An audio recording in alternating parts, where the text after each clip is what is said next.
Hi guys, today we are making Achari chicken. It's a favorite in my home and it's one of my personal favorites. So let's just get right into the recipe. I'm going to begin by dry roasting 1 tablespoon fennel seeds and 1 teaspoon mustard seeds on medium heat. After a minute of dry roasting, I'm going to add in about a 1/4 cup of oil, and then I'm going to add in 2 pounds of chicken.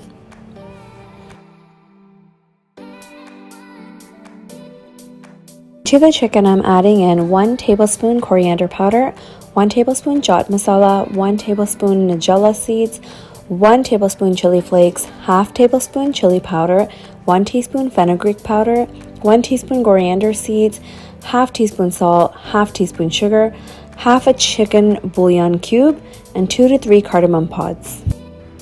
I'm just giving it a quick stir, and then I'm going to add in 1 tablespoon garlic paste and half a tablespoon of ginger paste.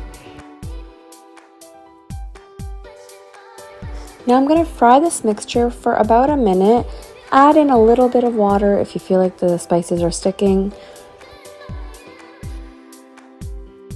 Add in 1/4 cup plain yogurt.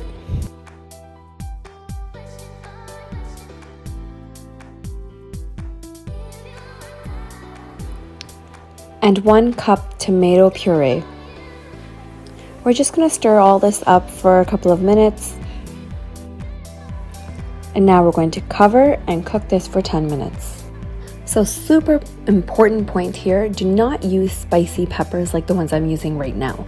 I normally use sweet peppers, which also adds to that flavor of the dish, but I didn't have any, so I'm using these spicy ones.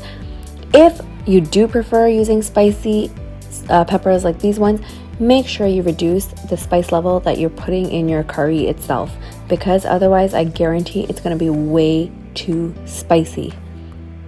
So after the 10 minutes, we're going to uncover, we're going to add these peppers in along with about 3 tablespoons of fresh coriander. Cover again, and we're going to cook this for roughly another 15 minutes. All right, so it's completely ready. You'll know because the oil comes to the top. So I'm just going to dish it out here, and you can see I'm garnishing it with a little bit more green peppers and fresh coriander. And here I have all the fixings. This tastes so good. You guys have to try it out, and please let me know in the comments how yours turned out, and if you have any tips for me or any requests, I would love to hear from you. So give this video a big thumbs up, don't forget to subscribe, and I will see you in my next video. Thanks for watching.